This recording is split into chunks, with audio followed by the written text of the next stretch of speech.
If the DNA expert walks us through a clean, step by step version of events, the defense's job is to poke holes in it, to find the cracks, to ask the questions the jury might already be thinking.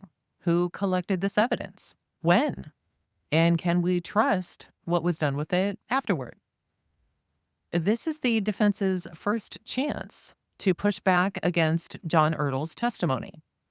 But the real question is, do they do enough?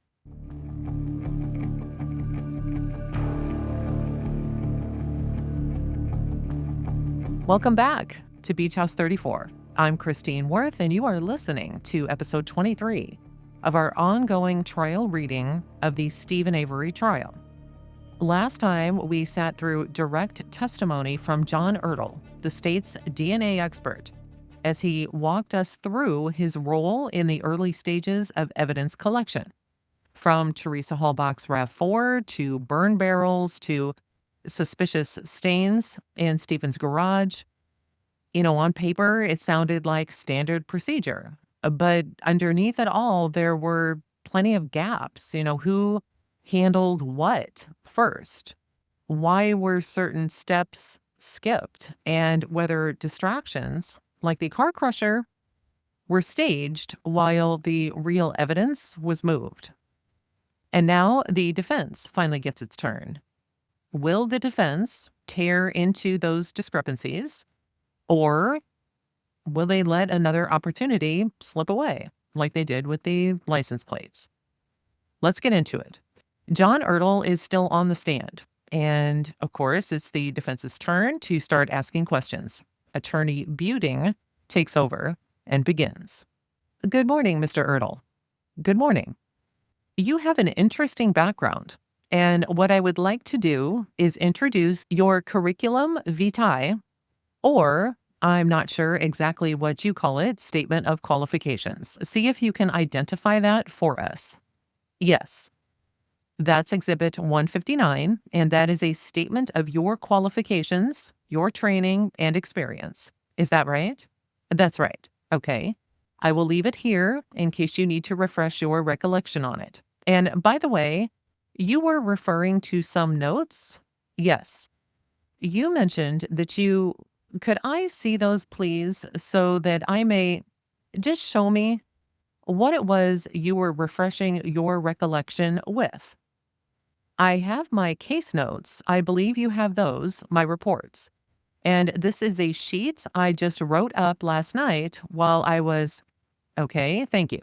If I can just take these with me for a few minutes, and I will leave that with you there. Now, in terms of education, I'm not sure that we got the degree out. You have a Bachelor of Science in chemistry. Chemistry, okay. And then you also have a master's in applied molecular biology, right? Correct. So it seems like you were on your way to a career in fact, some of your articles in there look like you were on a career to be a plant biologist of some sort. Career path originally? I spent a lot of time doing that, yes. In fact, you were a researcher for 10 years with UW Parkside, right? Yes. And then you worked at Abbott Labs for a period of time? Yes. How long was that? About a year. And why did you leave that job? I got a call from the crime laboratory in Milwaukee. They had an opening and wanted to know if I was interested. And I was. Okay. I had applied for a Milwaukee job at the same time as Abbott, but didn't hear back from them. Okay. So you at some point decided to change from being a researcher to being an actual forensic scientist? Correct. Okay. And so, in essence, with your field response kind of duties, I'm sure I'm oversimplifying this, but you are sort of like those guys on CSI who come to the scene and look for evidence, right? Yeah, those guys are portraying some of what I do. Some of what you do? Yes. You are the guy that goes there and finds whatever? Right. Okay. Now, I do want to ask about a couple of things, though. Apparently, your forensic science career got interrupted when you went to Texas for a period of time? Right. You went from the Milwaukee Crime Lab to MD Anderson, which is a world renowned cancer treatment and research facility? Yes. And you kind of got back into that field for a short while? Yes. Why is that? You just didn't like the forensics field in Milwaukee? No, I had got engaged to a woman who dearly wanted to move to Texas, and I went along with that. I see, I see. The MD Anderson job was the first job I could get that I was qualified for down there. Sure. The crime laboratory job then came about 3 months thereafter. And are you talking about the Texas Crime Laboratory? Texas Crime Laboratory. And you were there for about, what, not quite a year, 10 months or something? Right. And then you moved back to Milwaukee? Yes. Or to Madison or where? To Madison. Okay. And that's when you got your job, your current job with the crime lab in the Madison unit? Yes. Okay. Now, during that period of time, when you have been a forensic scientist, did you have training in how to go to a scene, properly collect, mark, preserve evidence? We had on the job training in Texas. All right. I attended scenes in Texas. When I got back to Madison, I attended scenes in Texas. When I got back to Madison, I again attended scenes. I went through the state crime laboratory's evidence technician school, where the fleet put on a school to train law enforcement officers how to collect evidence at the scene, properly process the scene, collect the evidence, and then let them know what we're interested in as far as getting it back to the laboratory, how to properly package it and seal it. So, would it be fair to say then that you view yourself and your employer, the Wisconsin Crime Lab, view yourself as a highly skilled, competent evidence collector at the scene? Yes. All right. One of the things I noticed on your qualifications, a course you took was called Courtroom Testimony Techniques. Yes. And that's where you are taught how to properly present yourself, right? Yes. How to look at the jury when you are giving answers? Yes. I'm not saying anything is wrong with that. It's just specialized. That's training that you get as a part of your job. Right. Coming to court is part of my job. I have had training at that, on that. Training that ordinary people, citizens who get up here, usually wouldn't know to turn and look at the jury and answer questions and stuff like that. That's correct. Unless they are coached to do so by somebody, right?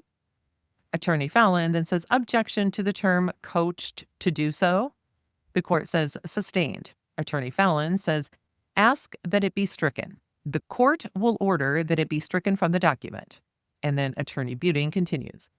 Your current title is Senior Forensic Scientist. Is that right? Yes. Okay. And you do a lot of DNA testing? Yes. The unit you are attached to is a serology unit? And that's an historical name? Yes. Okay. Serology meaning a broader range of bodily fluid testings, right? Correct. Include blood, semen, saliva? Yes. And in the old days, before DNA, that's where people would do ADO typing of blood and that sort of thing. And that's correct. And that's not done so much anymore in your lab. And that's also correct. All right. But it does include some training to be able to use these presumptive tests for blood. Yes. Like phenolphthalein, right? Yes. Or luminol? Yes. And actually, luminol is not what you would consider a presumptive test for blood. It's an aid in identifying the location of blood. Okay. But it also identifies so many other agents that it's not specific to blood. That's correct. It's really just something to help you visualize some areas so that you can later go and do the real presumptive tests for blood. That's correct. Okay. Now, in your training, in your experience with evidence collection, would you agree that it's important that if you are collecting evidence at the scene, that you have an objective, disinterested status with regard to that crime scene? Yeah. As a scientist, that's typically the way we like to think of ourselves. Sure. So you wouldn't want somebody who has got some personal involvement with the suspect, even, to be going to the suspect's house that could taint whatever objectivity you might otherwise have when you collect evidence. Is that right? Attorney Fallon says objection, speculation, and relevance. The court says, I'm going to sustain the objection.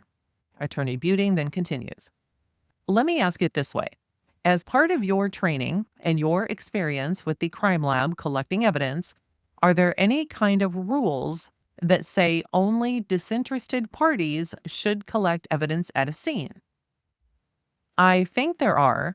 I don't know if there are formal rules, but there are sort of informal rules.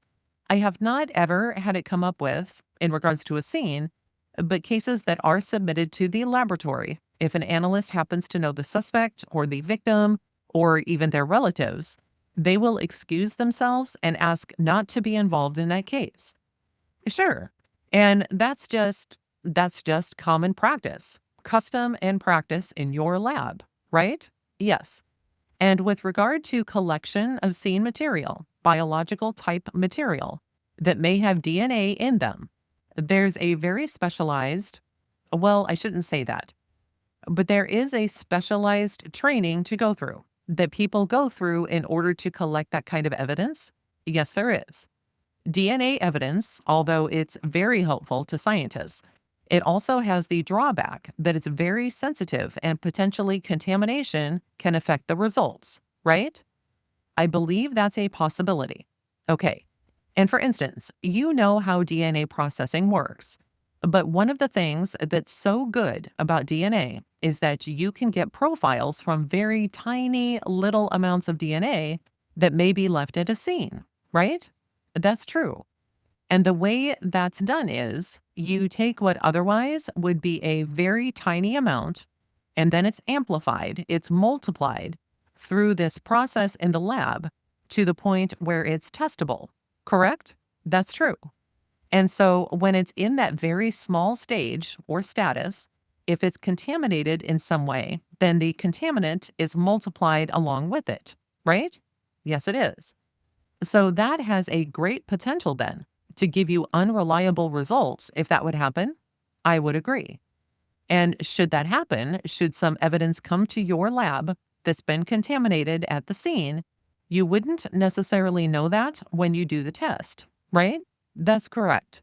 And so, have you heard of a phrase, garbage in, garbage out, from a science perspective? In regards to computers, usually. Okay, I guess. But in your field, that would also apply to whatever is brought to your lab for DNA testing. If it's contaminated at the beginning, the results will also be contaminated, or I should say unreliable. Yes, nothing that we do at the lab is going to decontaminate it. All right, thank you. And in fact, in your lab, then, there is another risk. Items may be contaminated at the scene when they are collected, if they are not collected properly, right? Right. They may be contaminated at some point from the scene until they reach your lab, conceivably, possibly. And then there is also the risk of contamination of an item once it gets to your lab, right? That's also possible.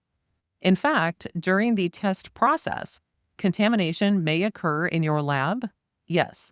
And in fact, does occur in your lab. Yes. Any lab. Yep. All crime labs have that risk and reality that test materials, do sometimes become contaminated. Correct? That's correct.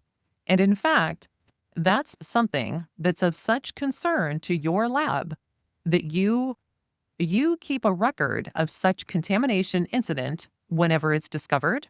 Yes. What is that called? Contamination log. Okay. And that relates to incidents where the contamination has been able to be discovered by the scientist who's working on it, right? That's right. If some contamination occurs in your lab, though, and it's not discovered by the analyst, there is no record of that, right? There's no knowledge and no record. Right.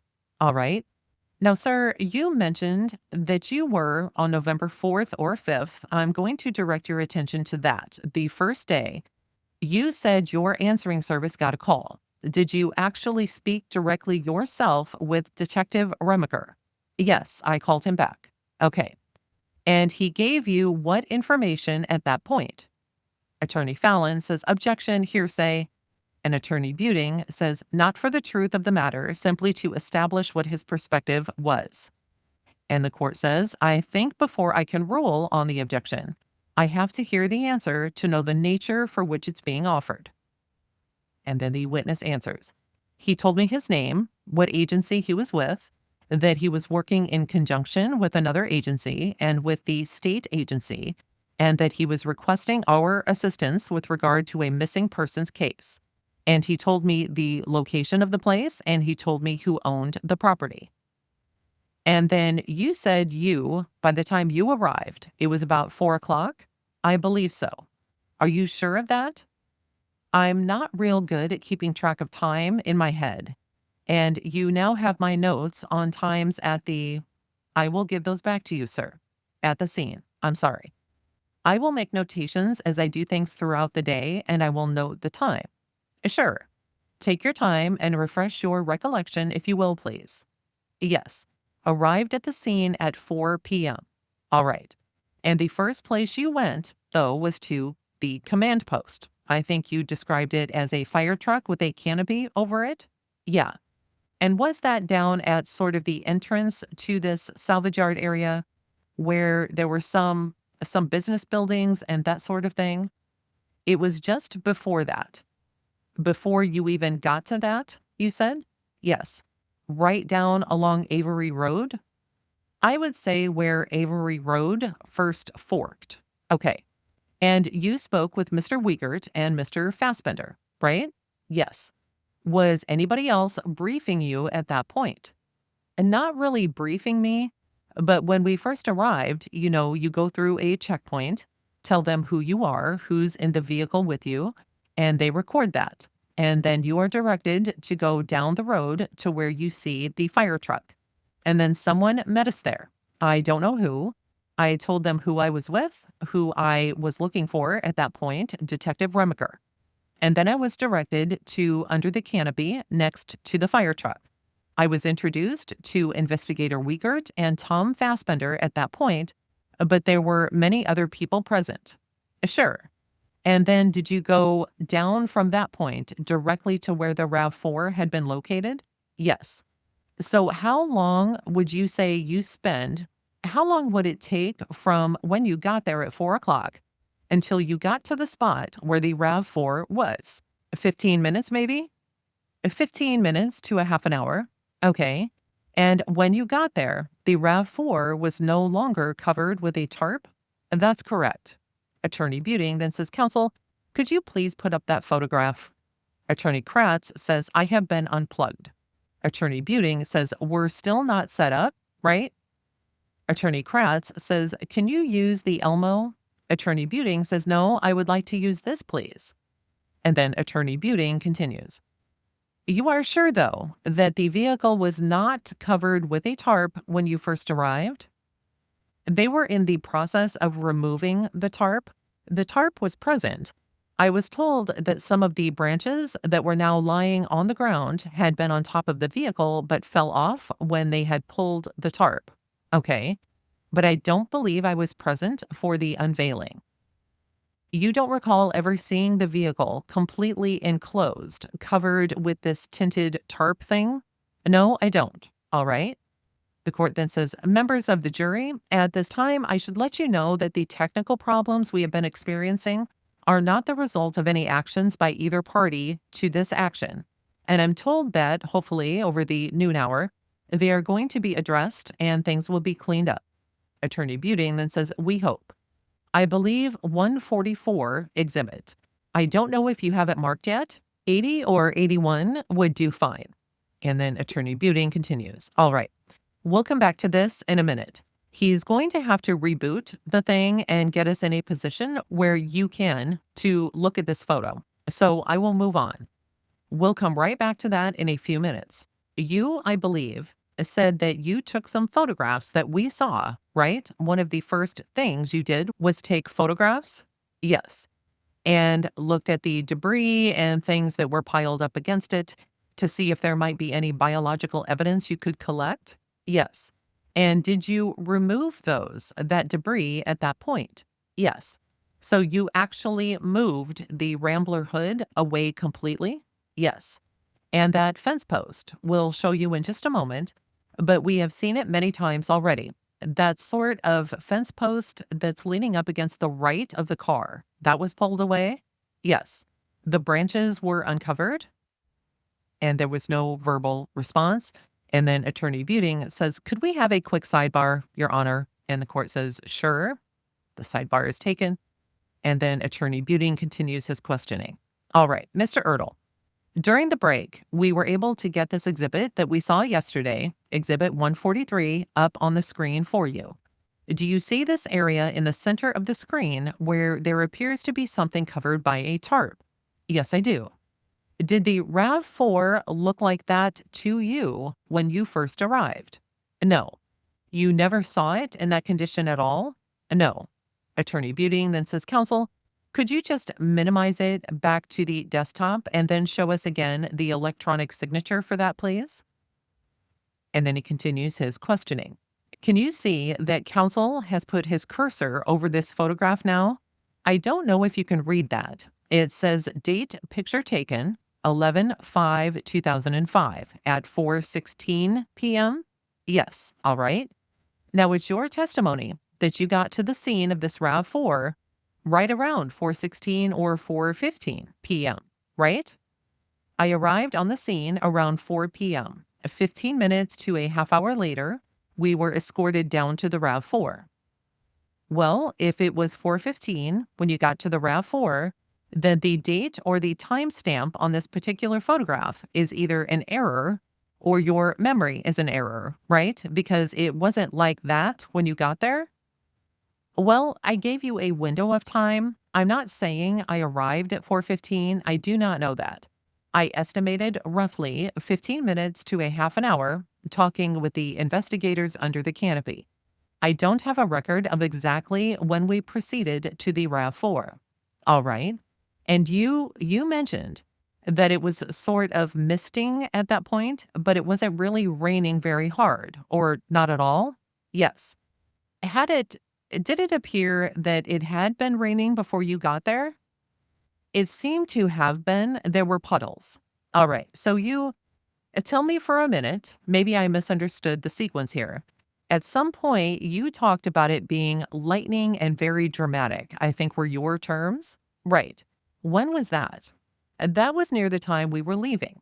So more like 8 o'clock or 8:30, something like that?" "Yes." "But at some point before that, was it also raining while you were there?" "Yes." "Do you know when that started?" "I didn't keep track of the weather." "I think you said just after dark it began to pour." "I remember it was raining pretty steady while we were looking at the burn barrels. It was dark out." "All right. And just after dark at that time of year would have been 5:30?" "Yeah." "All right. So when that was going on and it was raining, the vehicle was untented, uncovered?" "Yes."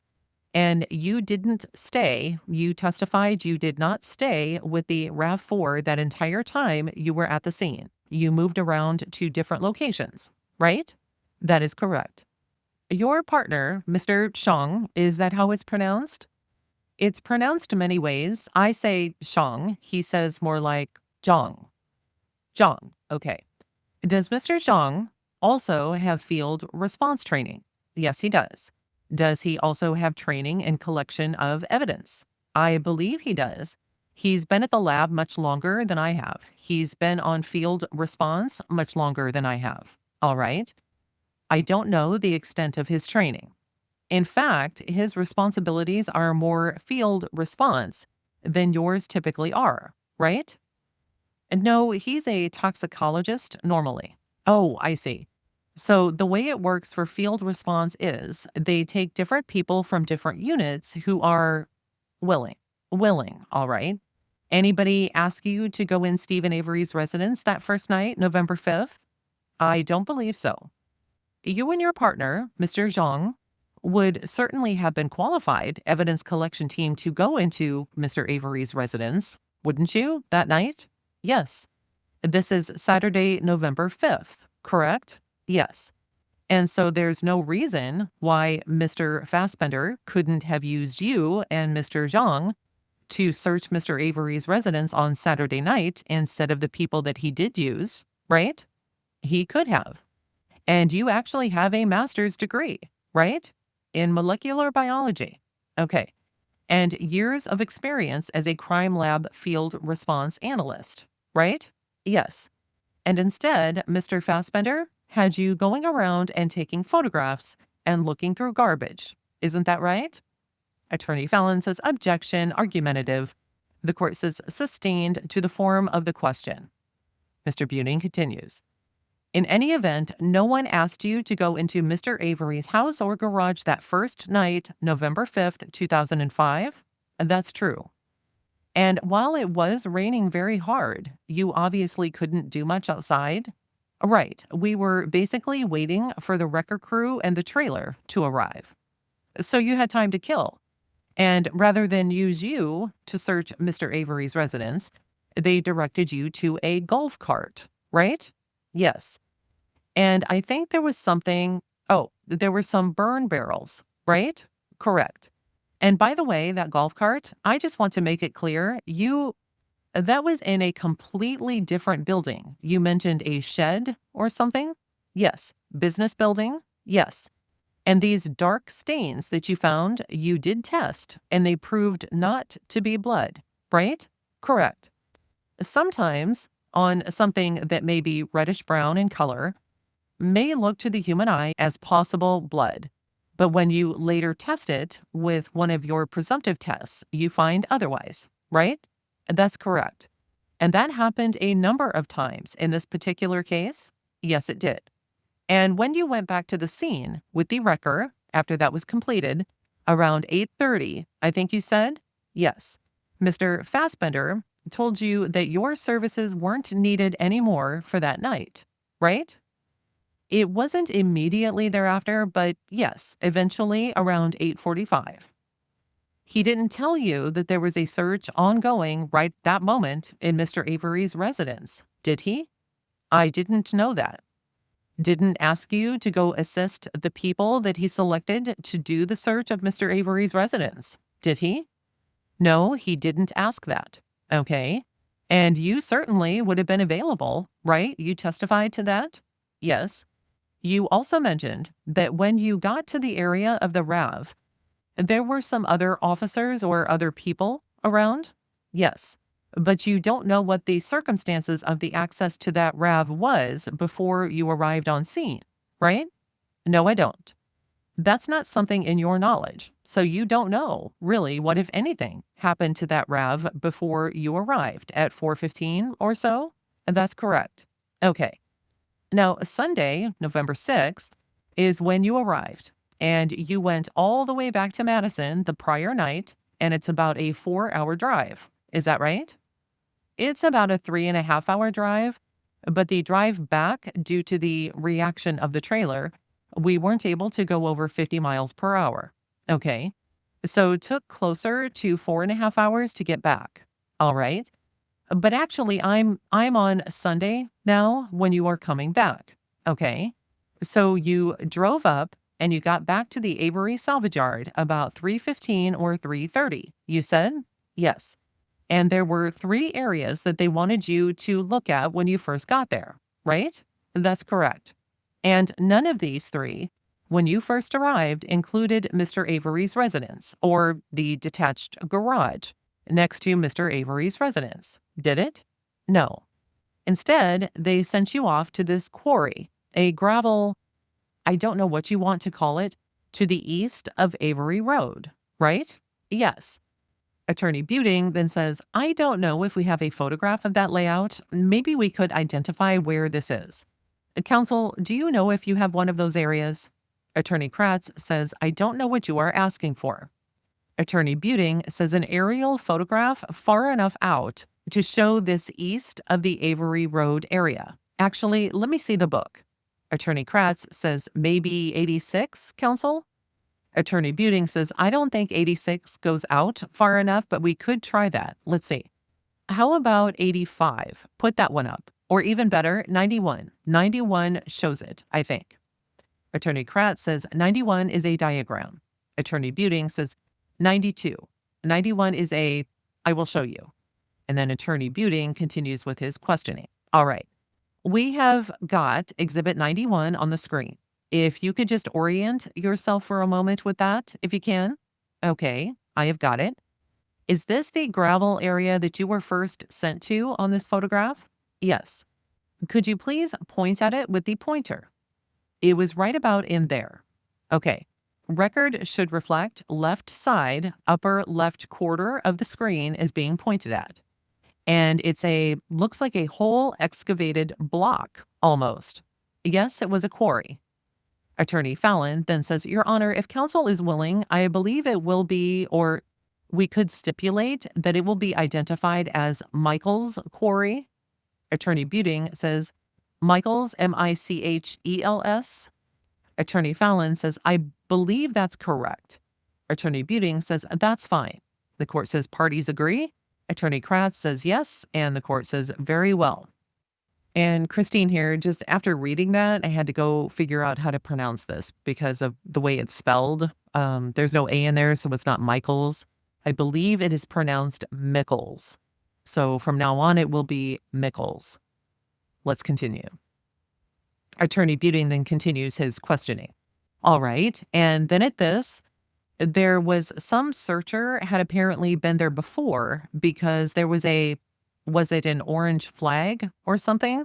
Right. And you began working that and you found something did test positive for blood of some sort, right? Yes. Again, you didn't know whether it was animal or human. Right. And to your knowledge, did that, whatever you found over there, eventually have anything at all to do with this case? I don't know what happened to that sample after I collected it. Okay. So you don't know whether that turned out to be flesh and blood that had anything to do with this case or not? No, I don't. Okay. Well, we'll deal with it later then. Then you also, after you had finished those 3 tasks, the other 2 being searching 2 other vehicles nearby where the RAV was. Is that right? Well, the 3 tasks they had in mind for us when we arrived weren't the 3 tasks we actually completed that day. Okay. So you didn't actually do the vehicles that day? We did do the vehicles. All right. We did the gravel quarry. Then we went into Stephen Avery's residence, and then we did the vehicles. So the third task being the burn barrels, you didn't get to that day? Right. So instead, they called you into Mr. Avery's residence for some sort of blood spatter examination, right? Correct. Now, I notice on your statement of qualifications, you actually had some blood spatter analysis training, right? Yes. Are you one of the people that's presented by the lab to courts and juries to testify about blood spatter analysis? No, I'm not. Someone else in your lab does that? Yes. But you have general knowledge that they're, as you demonstrated before, that if someone has a cut and they flip their finger, the drops will fly off, right? Yes. And likewise, you have been to a number of homicide scenes, right? Yes. And oftentimes blood spatter is present at the scene? Correct.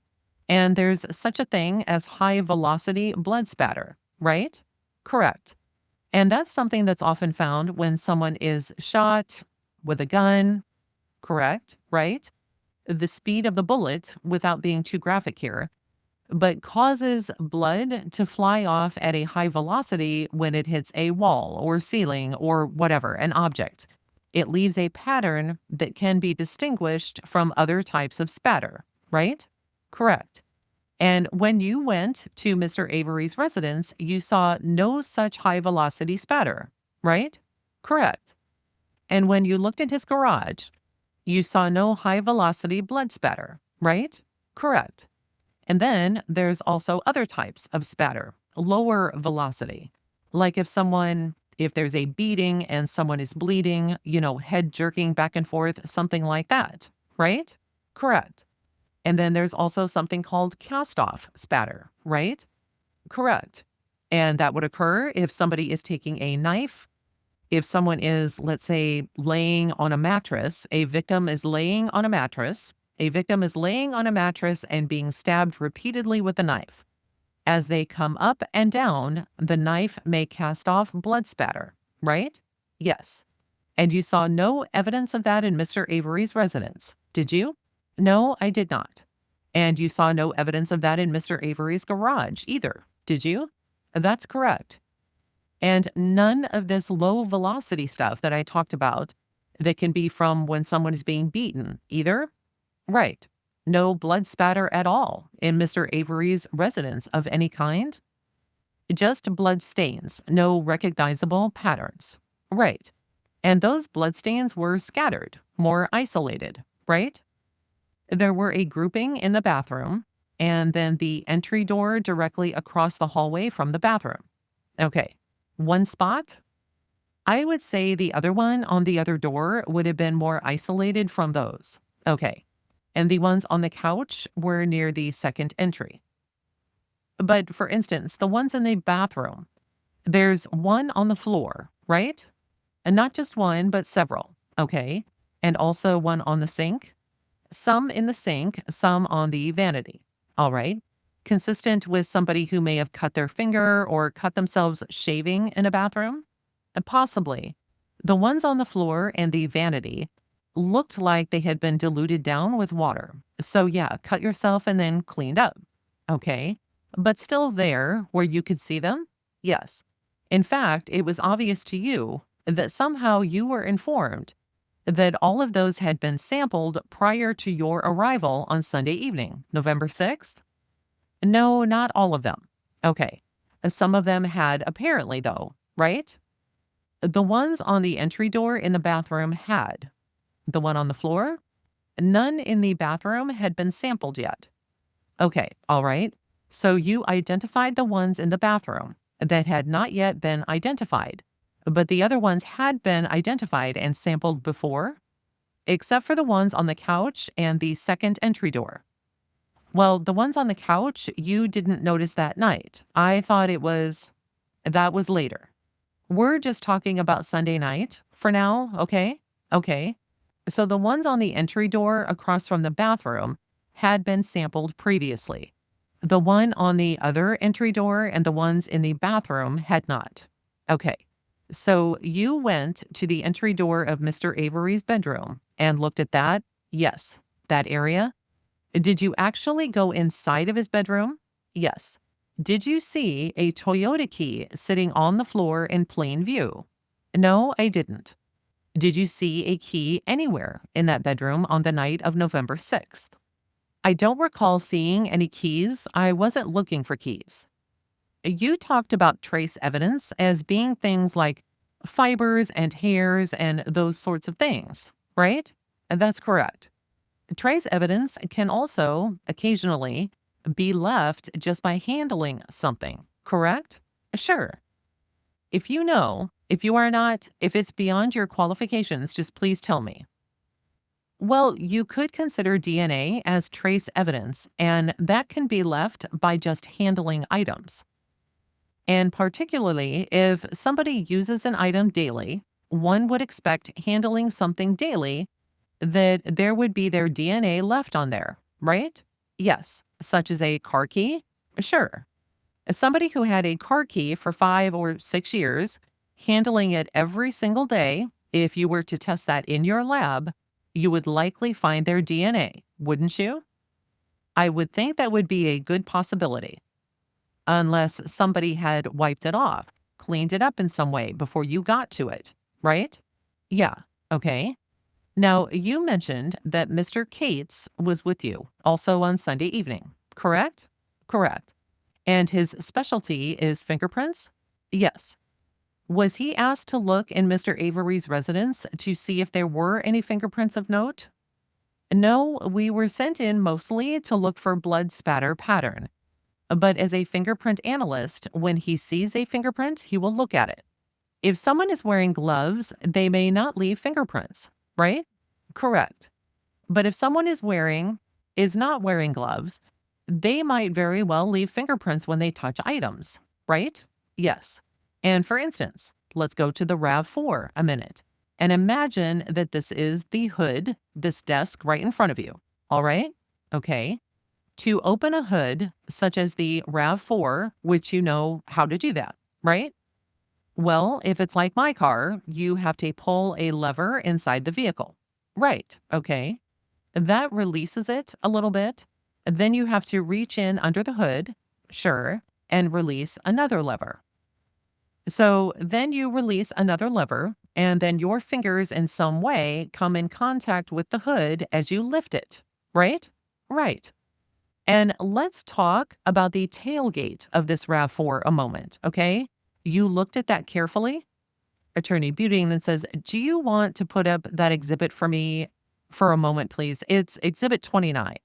Attorney Kratz says, "You want the one Mr. Ertl looked at, or you want the one Miss Sturm looked at?" Attorney Buting says 29, I think, is Sturm's. Attorney Kratz says, "Not the crime lab one?" Attorney Buting says, "Is there a rear view one?" Attorney Kratz says, "Absolutely, 135." Attorney Buting says, "That's fine, that would do." And then Attorney Buting continues, "Can you locate the handle or the lever that one would use to open that rear tailgate door?" I'm not real familiar with that vehicle. I would assume, all right. Attorney Buting then says, "This one is taken at night. If we might look at 29, please, counsel." Attorney Buting then continues, "Does that give you a little bit better view? I can see the lock there. I would imagine it's built into that area. And so if somebody is going to open that tailgate door, they have to put their hands right near the lock lever and in some way pull it open with their fingers, right? That would be the way I would do it. And if they are not wearing gloves, they might leave fingerprints, correct? Correct. If they are wearing gloves, they might not leave fingerprints or would not, right? Depending on the type of glove, you can get some surgical gloves where fingerprints do pass through. That's interesting. I didn't know that. Did you all know that? I didn't know that. All right. But if you are wearing gloves, you are also not bleeding all over the place, are you? If you have got a cut on your finger and you are wearing gloves inside that vehicle, you are not going to be dripping blood into the vehicle, are you? If the if you are not bleeding enough to soak the glove and then seep through the glove, sure. If you're bleeding that much, it would be obvious you would have blood on the steering wheel and everything, right? It's hard to say. I don't know the extent of the bleeding. It would depend what you would touch. Well, if you were bleeding and not wearing gloves inside the vehicle, you would also be touching and operating things like the steering wheel and the whatever else you might be touching, the door handle, that sort of thing, right? Attorney Fallon then says, "Objection, highly speculative. There's just too many variables unaccounted for in that hypothetical." And the court says, "Sustained." Attorney Buting then continues, "You have seen cases where people do leave fingerprints, right?" "Yes." "And you take photographs of those?" "Yes." "Did you take any photographs or see any fingerprints anywhere inside this vehicle?" "I only looked inside the vehicle through the glass with a flashlight at night. I did not see any fingerprints." "And did Mr. Cates process the vehicle at all for any kind of fingerprints?" "Mr. Cates wasn't at the scene when the vehicle was at the scene." Okay.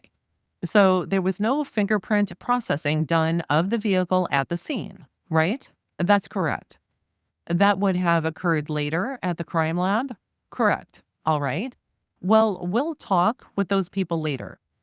Going back to Sunday, you mentioned that Mr. Cates was with you, and you said something about these two other vehicles near the pond that he processed the fingerprints. Do you recall that? He did not process them on Sunday. He processed them later. Oh, that's right. You said there was dew on it? There was dew on it. Okay. But there was some bloodstains in the other two vehicles? Yes.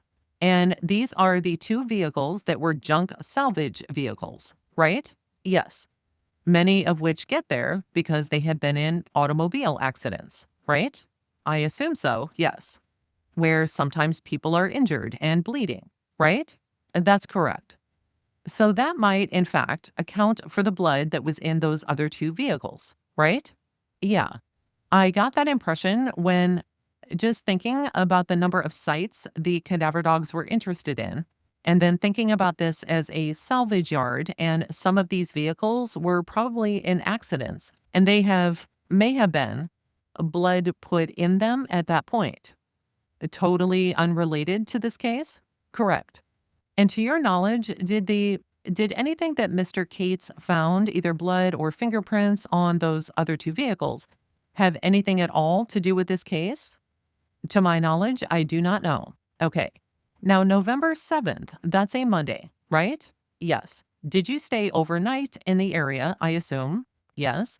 So you weren't back at the lab. You don't know what was going on with the RAV4. That was at the lab? That's right. Okay. Did you actually complete the burn barrels? No, you started them, then got interrupted? Right. And then you went off to this, turned out to be nothing, but at the time you thought might be a possible burial site, right? Right. And that took up a good part of your day, sounds like? Correct. From about 12:30 to quarter to 6. Okay. So did you do anything else later that evening then? We went back to the garage in Chilton and continued sifting the barrels. Now, by sifting the barrels, are you talking about using that same contraption you mentioned earlier? Yes. Is that something you always have with you in your van? Yes. Yes? Yes. Okay. Not something you brought specifically for this case? No. And then the next day, November 8th, you started off back at the sheriff's department, right? Yes. We're talking about here in Chilton? Yes. These barrels, where were they kept? In the service garage behind the sheriff's department. And when you got there, were they in any kind of container or were they just sitting out in the garage? When we first arrived, they were in an enclosed trailer. That's the day before? Right. And was that sealed with any kind of evidence tape? I believe the door to the garage had been sealed with evidence tape, and the trailer had a padlock on it. I don't recall if that had evidence tape on it or not.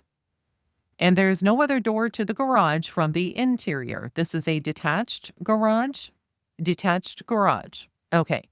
And the gentleman that you said was helping you was Jeremy Hawkins. Is that right? And then he gives no verbal response.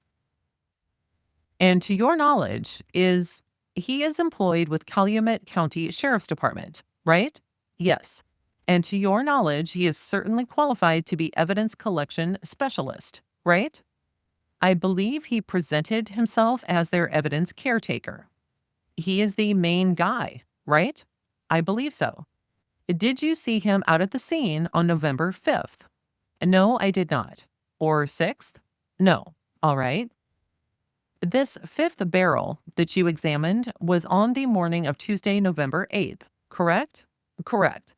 And the photograph, I think, is still in front of you that you discussed before. That's a photograph you took before searching it? No, we didn't take that photograph. Who took that photograph? Do you know? I don't know. Did you take photographs of it before you started searching? No. Why not? Because it had been removed from where it had been transported. And then our goal was to sift it and recover. And then the court reporter couldn't hear. Our goal there was to sift the contents. Any documentation of the barrels at the scene, that was done by somebody else. It may or may not be the way it looked. You don't know? No, I don't know. I was presented this morning and asked if that looked like the fifth barrel, and it does to me. All right. But in terms of it, it's what it looked like out there on the scene. Have you ever seen a photograph that shows that? He showed me several photographs. One of them was further away and it had the wheel, and that was in the barrel when I saw it because this photograph doesn't have the wheel in it. Right. So I asked about the wheel. He said, "Oh, yeah, there's another photograph that shows the wheel." They took the wheel out, looked inside, and that photograph shows the wheel on the ground next to it, right? Right. All right. So you were never brought to the scene of wherever that burn barrel was yourself? No. So you never actually saw it, in situ, so to speak, wherever it was located, and that's why you didn't take photographs of it? Well, I recall there was a burn barrel on the driveway, and that's where I was told this one had been. But you didn't go up and examine it? No, I did not examine it. The One of the things you say that you do is scene photography, right? Yes. And generally, that's supposed to be one of the first things that's done at the scene before anybody starts searching, right? Right. So, for instance, had you been asked to go into Mr. Avery's residence on the night of November 5th, very first thing you would have done before anybody looks anywhere is take photographs, right? Correct. And had you been asked to go into Mr. Avery's garage first, the very first thing you would have done would be to take photographs showing exactly what it looked like, right? Correct. Before there's any kind of markings or chalk circles or anything like that, right? Sure. You want to get a nice, good photograph that really captures everything that's in there, all the junk that you mentioned? Yes. And the location of all the items, right? Correct. And only then, after you photographed and documented the scene, do you start moving things around, collecting, whatever? Correct. Because once you do that, you have altered the scene. That's correct. And when you were called over to this burn area behind the garage, you didn't take any photographs then either, did you? And that's because the scene had been altered before you arrived. Isn't that right? Yes. And in fact, you expressed concern at one point to the investigators in this case that you had been unable to take a more thorough record because you were not used for the complete scene processing. Isn't that right? Attorney Fallon says objection to the term concern. It's speculation. Attorney Buting then says, all right, we'll get more specific then. And the court says, all right. And then he continues his questioning. Mr. Ertl, showing you exhibit number 160. Can you identify that, please?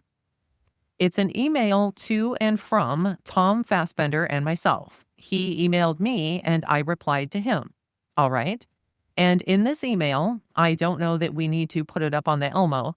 You are explaining why you did not take photographs of either the burn pit area or where the license plate vehicle was. Is that right? Correct. And in that you state in regards to the burn pit, our involvement began with a request to use our sifting equipment. The scene had obviously been altered at that point. Is that right? Correct. And then you would go on and read the next sentence, please. Read it out loud. I am trying to find it. I was not following along. I was recollecting. The second paragraph on the top there. Had we. Had we been working any of these scenes from start to finish, there would likely have been more thorough photo records done by us. However, under these circumstances, we were merely able to provide technical assistance rather than complete scene processing. Okay, so more typically, if you are called to the scene to process potential evidence, you are able to do so from start to finish, right? I would say the majority of cases when we arrive at the scene, we are given over control and we take the lead, okay, and process it according to the way we would normally process. Okay. And Mr. Fassbender didn't let you do that in this case, did he? In this case, I don't believe that would have been possible due to the size of the scene. Sure. But because of the 40 acres or whatever? Yes.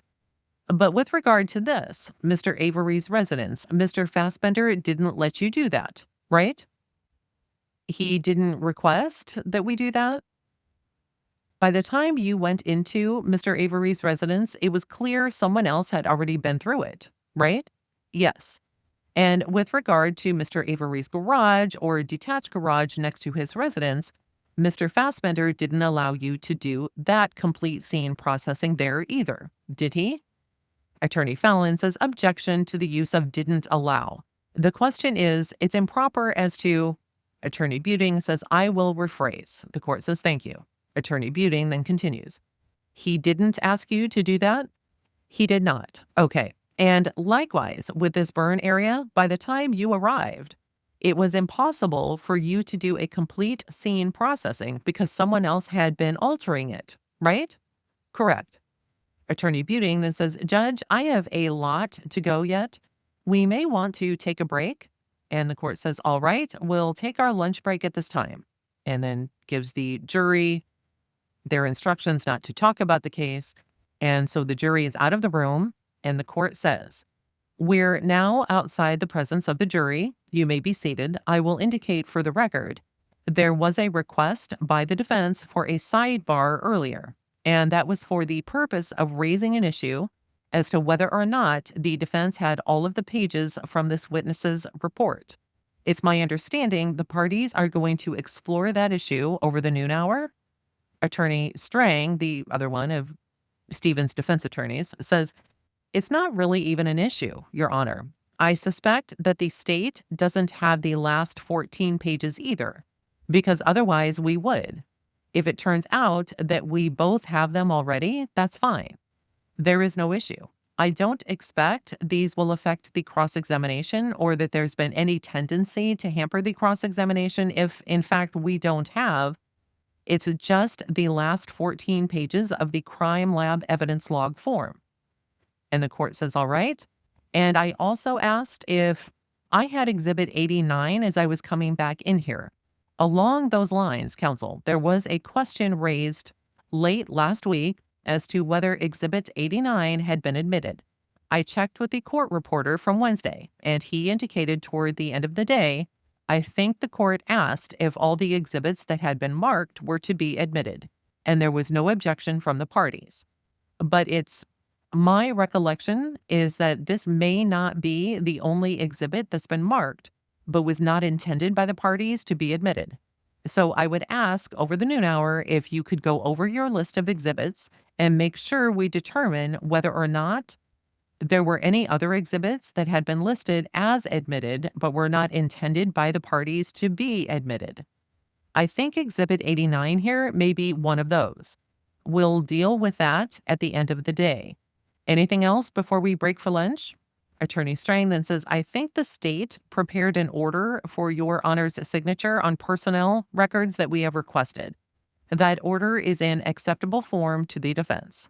And the court says, all right, let's resume at 1:15.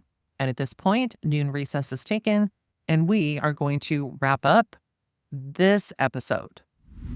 This cross-examination of John Ertl has felt, at least to me, very disjointed. Like you couldn't keep up with what he was talking about, even after I read the thing and then edited the whole recording. I still felt like I was bouncing back and forth between thoughts. Not a good moment for the defense, that's for sure.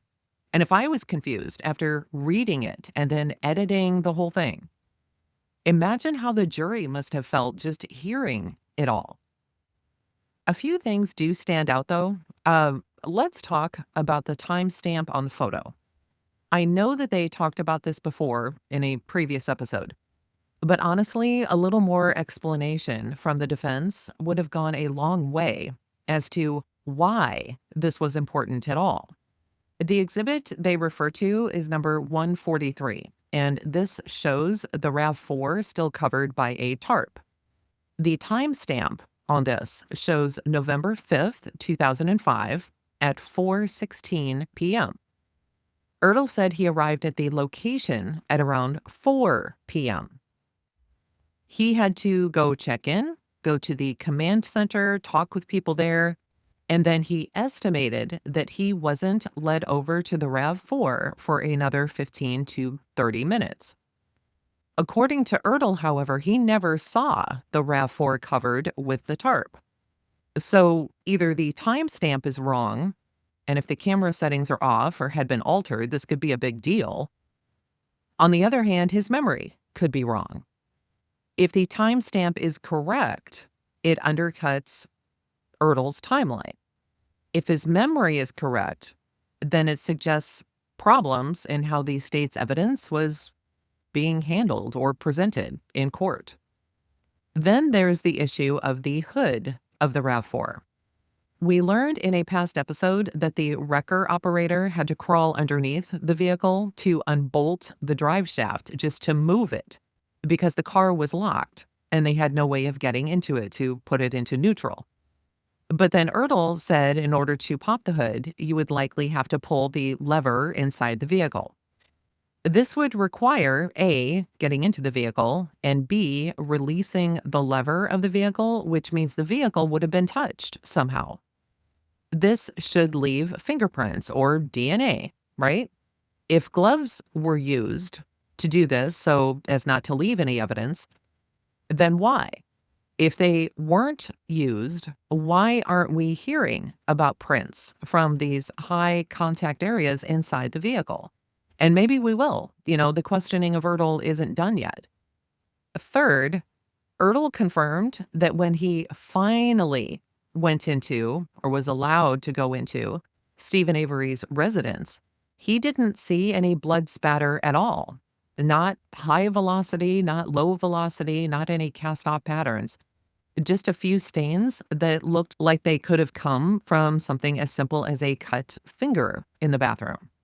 And this is a glaring discrepancy, especially when you consider the state's whole theory in this case is that a brutal murder happened inside that garage or that house. Where was this blood? Not to mention, the cadaver dog never hit on anything but the bathroom. I mean, what the hell? And finally, why was Ertl's team, the field response team, not allowed to fully process the scene themselves?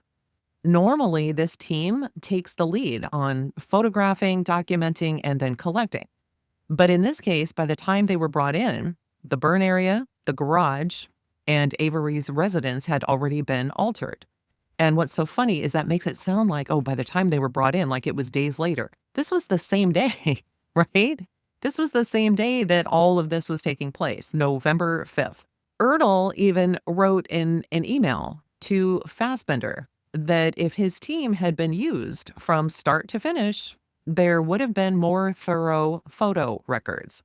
And that's pretty much a very nice way of saying this was not handled the way it should have been. So where does that leave us?